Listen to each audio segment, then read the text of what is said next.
ഒരിക്കൽ കൂടി എൻ്റെ ട്രൂ ഹോബി ചാനലിലേക്ക് വെൽക്കം. അപ്പോൾ ഇന്ന് ഞാൻ ഉണ്ടാക്കാൻ പോകുന്നത് നമുക്കൊരു ചെമ്മീൻ റോസ്റ്റാണ്. ഒരു നാടൻ ചെമ്മീൻ റോസ്റ്റാണ്. എങ്ങനെ ഉണ്ടാക്കണമെന്ന് ഞാൻ കാണിച്ചു തരാം.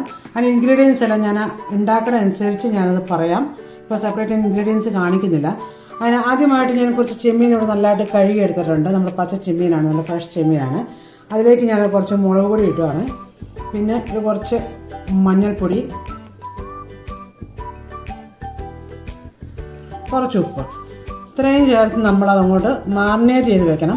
ഒരു അരമണിക്കൂർ നമ്മൾ ഇതിനോട് നല്ലതായിട്ട് ഇളക്കി അതിലേക്ക് എല്ലാം നല്ലതായിട്ട് പിടിക്കാൻ വേണ്ടിയിട്ട് അരമണിക്കൂർ നമ്മൾ ഇത് വെച്ചേക്കാം. നമ്മുടെ ചെമ്മീൻ നമ്മളിവിടെ എല്ലാം മുളക് പൊടിയും മഞ്ഞൾപ്പൊടിയും ഉപ്പും തിരുമ്മിയത് ഒരു അരമണിക്കൂർ കഴിഞ്ഞിട്ടുണ്ട്. അപ്പോൾ ഇതിലേക്ക് നല്ലതായിട്ട് ഉപ്പും മുളക് പൊടിയൊക്കെ പിടിച്ചിട്ടുണ്ട്. ഇനി ഞാനൊന്ന് വറുത്തെടുക്കുകയാണ്. അപ്പോൾ അതിനായിട്ട് ഞാനൊരു പാൻ അടുപ്പ് വെച്ചിട്ടുണ്ട്. ആ പാനിലേക്ക് ഞാൻ കുറച്ച് എണ്ണ ഒഴിച്ചു. അതിനുശേഷം ചൂടായി കഴിയുമ്പോൾ നമ്മൾ ഈ പ്രോണൊന്ന് നന്നായിട്ട് വറുത്തെടുക്കണം. അപ്പം ഞാൻ നമ്മുടെ ഈ ചേട്ടന്മാരേക്ക് ഒന്ന് മറച്ചിടുകയാണ്. ഒരു വശം വെന്തു, ഞാൻ അടുത്ത വശം കൂടെ ഇത് വേവാനായിട്ട് ഞാൻ ഇവരേക്ക് ഒന്ന് മറച്ചിടുക കേട്ടോ. നമുക്ക് രണ്ട് വശവും മറച്ചിട്ടൊന്ന് ഫ്രൈ ആയിട്ടെടുക്കണം. അപ്പം നമ്മുടെ ചെമ്മീൻ ഇവിടെ ഇങ്ങനെ അത്യാവശ്യം നല്ല വറുത്ത് വന്നിട്ടുണ്ട്. ഇനി ഞാൻ ഇതിനെ ഒരു പാത്രത്തിലേക്ക് ഇതിനെ കോരി മാറ്റുവാണ്.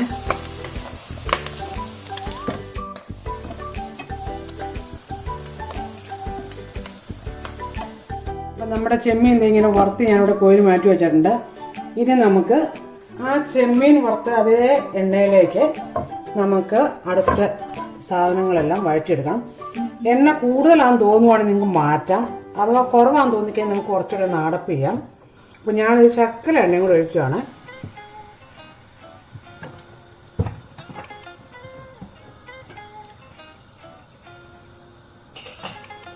അപ്പോൾ ഈ എണ്ണയിലേക്ക് ഞാൻ ചൂടായി കഴിയുമ്പോഴത്തേക്ക് ഞാനിവിടെ എടുത്തിരിക്കുന്ന ഒരു 2 ഉള്ളി, അത് അരിഞ്ഞിരിക്കുന്ന ടൈപ്പ് നിങ്ങൾ കണ്ടോ, അതായത് അത്യാവശ്യം കനത്തിൽ ഈ നീളത്തിലാണ് അരിഞ്ഞിരിക്കുന്നത്.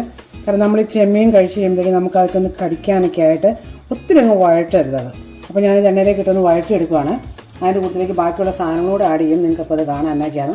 അപ്പോൾ ഞാൻ 500 ഗ്രാം, അതായത് 1/2 കിലോ ചെമ്മീനാണ് എടുത്തിരിക്കുന്നത്. അതിലേക്ക് ഞാൻ 2 ഉള്ളി ഈ വലുപ്പത്തിൽ അരിഞ്ഞെടുത്തേക്കണം. ഇത് നമ്മളൊന്ന് മൂപ്പിച്ചെടുക്കണം, ഒത്തിരി മൂപ്പിക്കരുത്. അപ്പോൾ ഇതിൻ്റെ കൂട്ടത്തിലേക്ക് തന്നെ നമുക്ക് അടുത്ത ഇൻഗ്രീഡിയൻസ് ഇടാം. അതിനായിട്ട് ഞാനിവിടെ കുറച്ച് 4 പച്ചമുളക് എടുത്തിട്ടുണ്ട്. ഒരു കഷ്ണം ഇഞ്ചി ഈ പറഞ്ഞ പോലെ തന്നെ അല്പം കനത്തിൽ നീളത്തിൽ അരിഞ്ഞെടുക്കണം.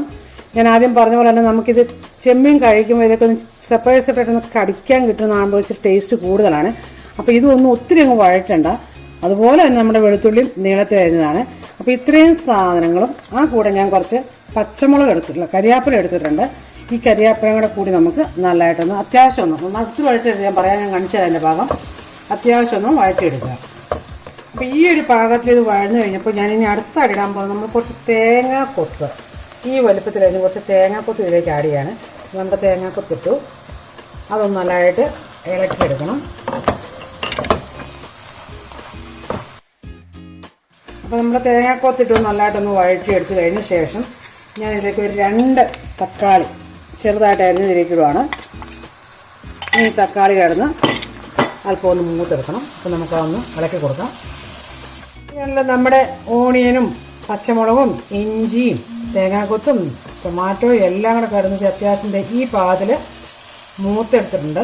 അതിലേക്ക് നമുക്കൊരു കുറച്ച് ഉപ്പും കൂടെ ആഡ് ചെയ്യാം. അത്യാവശ്യം കുറച്ച് ഉപ്പ് ഇടാവുള്ളൂ, കാരണം നമ്മൾ ഓൾറെഡി ചെമ്മീത്തിൽ ഉപ്പിട്ടാണ് വറുത്തിരിക്കുന്നത്. അതുപോലെ തന്നെ ഇനി മുളക് പൊടി നമുക്ക് ഇച്ചിരി കൂടി വേണം തോന്നുവാണെങ്കിൽ ഈ വഴറ്റുന്ന കൂടി നമുക്ക് ഇട്ട് കൊടുക്കാം.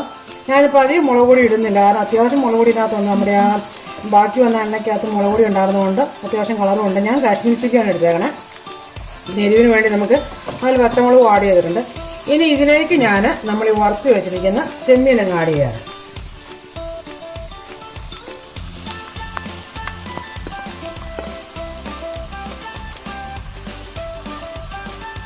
ഇനി നമുക്ക് നല്ലതായിട്ട് തിളക്കിയെടുക്കാം. ചെമ്മീൻ ഇതെല്ലാം കൂടെ നല്ലതായിട്ടൊന്ന് ചെമ്മീത്തിലേക്ക് ഇതെല്ലാം ഒന്ന് പിടിക്കണം. അപ്പോൾ ഇതെല്ലാം കൂടി ഒന്ന് മിക്സപ്പ് ആയിട്ടുണ്ട്.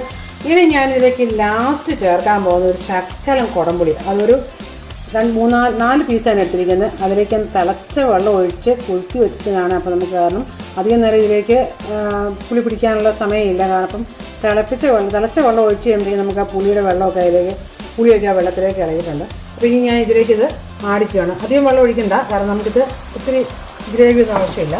അത്യാവശ്യം ഗ്രേവി നമുക്കുണ്ട്, ഓൾറെഡി തക്കാളി എല്ലാം കൂടെ കുടിയാറും ഗ്രേവി ഉണ്ട്. അപ്പം നമുക്കിത് നന്നായിട്ടൊന്ന് ഇളക്കിയിട്ട് ഒരു 10 മിനിറ്റ് ഒന്ന് അടച്ചു വയ്ക്കുക. അപ്പോഴത്തേക്ക് നമ്മുടെ പുളിയൊക്കെ നമ്മുടെ ചെമ്മീത്തിലേക്ക് പിടിച്ച് നമുക്ക് ടേസ്റ്റ് ചെയ്യാം. ഒരു 10 മിനിറ്റ് ആയിട്ടുണ്ട്. നമ്മുടെ ചെമ്മീൻ തേണ്ട ഇതാ ഇങ്ങനെ എല്ലാം മിക്സപ്പായി നല്ല പുളിയെല്ലാം പിടിച്ചിട്ടുണ്ടോ നമുക്കൊന്ന് നോക്കാം. ഒന്ന് ഇളക്കിയിട്ട് നമുക്കത് ഓഫ് ചെയ്യാം. ഇനി ഓഫ് ചെയ്യുകയാണ്, കാരണം ഓൾറെഡി ഇതെല്ലാം നല്ലതായിട്ട് ചേർന്നിട്ടുണ്ട്. ഇനി നമുക്ക് ഒന്ന് വേറെ പാത്രത്തിലേക്ക് മാറ്റിയിട്ട് നമുക്ക് അല്പം നമ്മുടെ കൊറിയാണ്ടർ ലീവ്സ് മല്ലിയില ചൂടായിട്ട് നമുക്കൊന്ന് ടേസ്റ്റ് ചെയ്യാം. അപ്പോൾ ഞാനത് വേറെ പാത്രത്തിലേക്ക് മാറ്റുവാണ്. അപ്പോൾ നമ്മുടെ പാത്രത്തിലേക്ക് ഞാനത് മാറ്റിക്കൊണ്ടിരിക്കുകയാണ്. മൊത്തമായിട്ട് നമുക്ക് പാത്രത്തിലേക്ക് മാറ്റാം. പുളിയൊക്കെ അവിടെ കിടന്നോട്ടെ, കാരണം നമ്മുടെ ചെമ്മീത്തിലേക്ക് ആ പുളിയെല്ലാം കിടന്ന് പിടിച്ചോളും. പുളി അധികം ഇഷ്ടമില്ലാത്തവർക്ക് പുളി എടുത്ത് മാറ്റാം. എനിക്ക് പുളി പൊതുവെ നല്ല ഇഷ്ടമുള്ള ആളാണ്. ഞാൻ എരിവും പുളിയാണ് എൻ്റെ ഫേവറേറ്റ് എന്ന് പറഞ്ഞാൽ. അപ്പം ഞാൻ അതുകൊണ്ട് പുളി മാറ്റുന്നില്ല. അത് കുറച്ചുകൂടെ പുളിയൊക്കെ ആയിട്ടാണ് മാറ്റുന്നത്. ഇത് മാറ്റിയില്ലെങ്കിൽ കുഴപ്പമില്ല, നമ്മൾ കഴിക്കുമ്പോൾ നമുക്ക് മാറ്റി കളഞ്ഞാൽ മതി. നല്ല ഉപ്പും മുളകും എല്ലാം ചേർന്നിട്ടുണ്ട്. നമുക്ക് പുളിയെല്ലാം ചേർന്ന് നിന്ന് കഴിക്കുമ്പോൾ എനിക്ക് ടേസ്റ്റ് ചെയ്യണം. ഇതൊന്ന് വയറ്റിൽ വെള്ളം വരുന്നു. അപ്പോൾ ഞാനൊരു പാത്രത്തിലേക്ക് മാറ്റിയിട്ടുണ്ട്. അതിലേക്ക് ഞാൻ ഇച്ചിരി മല്ലിയില ചെറുതായിട്ട് അരിഞ്ഞ് നല്ല ഫ്രഷ് മല്ലിയില ഇതിൻ്റെ മുകളിലോട്ട് തൂളുവാണ്. നിങ്ങൾക്ക് ആവശ്യാനുസരണം തൂളാമെന്നാണ്. ഞാനിവിടെ കുറച്ച് മല്ലിയില ഇടുന്നുള്ളൂ. ഇനി നമുക്കൊന്ന് ടേസ്റ്റ് ചെയ്ത് നോക്കാം അല്ലേ. അപ്പം നമ്മുടെ ചെമ്മീൻ റോസ്റ്റ് ഇവിടെ റെഡി ആയിട്ടുണ്ട്. അപ്പം നമുക്കൊരു കാര്യം ചെയ്യാമല്ലോ. എൻ്റെ 2 ഫ്രണ്ട്സ് ഇവിടെ, അവർ ഹസ്ബൻഡ് ആൻഡ് വൈഫാണ്, അനുവും ബാലയും. അപ്പം നമുക്ക് അവരെ കൊണ്ടൊന്ന് ടേസ്റ്റ് ചെയ്തിട്ട് നമുക്ക് അഭിപ്രായം അറിയാം. അപ്പം ഞാനൊരു ശകലം ഒരു പൊറോട്ടയുടെ കൂട്ടത്തിലേക്ക് ഒരു ശകലം പ്രോൺസ് റോസ്റ്റ് എടുത്തിട്ട് അവരെ കൊണ്ട് ടേസ്റ്റ് ചെയ്യിക്കാം നമുക്ക്. Can you please taste and tell me how it is? Yeah.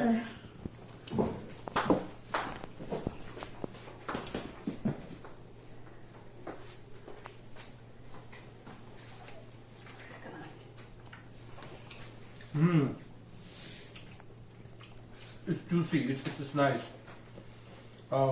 I get the taste of the garlic and the tamarind. It's okay. So good. It's really amazing. What about the salt and the spicy and all? It's come very well. It's good. See, I'm having water in my mouth. It's good. Oh, thank you so much for the compliment. So you like it, isn't it? That you guys can make it at home. It's so good. It's so good. Actually, to the viewers, I'm saying that one. ഇത് ഞാനിവിടെ ഉണ്ടാക്കാൻ കാരണം എൻ്റെ പല ഫ്രണ്ട്സും ഈ ചെമ്മീൻ roast എന്നെ വീട്ടിൽ വന്ന് പാർട്ടിക്ക് വന്നപ്പോൾ ടേസ്റ്റ് ചെയ്തിട്ടുണ്ട്.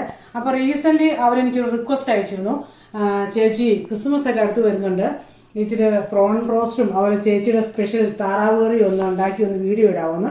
അപ്പോൾ അതുകൊണ്ടാണ് ഞാനപ്പോൾ ക്രിസ്മസ് അടുത്ത് വരുന്നതുകൊണ്ട് ഞാനിങ്ങനെ ഓരോരോ ഐറ്റംസ് ഉണ്ടാക്കിയിരുന്നതാണ്. അപ്പോൾ ഈ വീഡിയോ നിങ്ങൾക്ക് ഇഷ്ടപ്പെട്ടുവെങ്കിൽ ലൈക്ക് ചെയ്യുക, ഷെയർ ചെയ്യുക. ഒരിക്കൽ കൂടി റിക്വസ്റ്റ് ചെയ്യുന്നു, സബ്സ്ക്രൈബ് ചെയ്യാത്ത ആരെങ്കിലും ഉണ്ടെങ്കിൽ സബ്സ്ക്രൈബ് ചെയ്യുക. ഇനി വീണ്ടും ഞാൻ നമ്മുടെ ക്രിസ്മസ് അടുത്ത് വരുന്നതുകൊണ്ട് നമുക്ക് കുറച്ച് നോൺ വെജുമായിട്ട് പുതിയ പുതിയ ഡിഷസുമായിട്ട് ഞാൻ നിങ്ങളുടെ മുമ്പിൽ വരുന്നതാണ്. അതുകൊണ്ട് ഇത് കണ്ടുകൊണ്ടിരിക്കുന്ന എല്ലാവർക്കും ഒരിക്കൽ കൂടി താങ്ക് യു.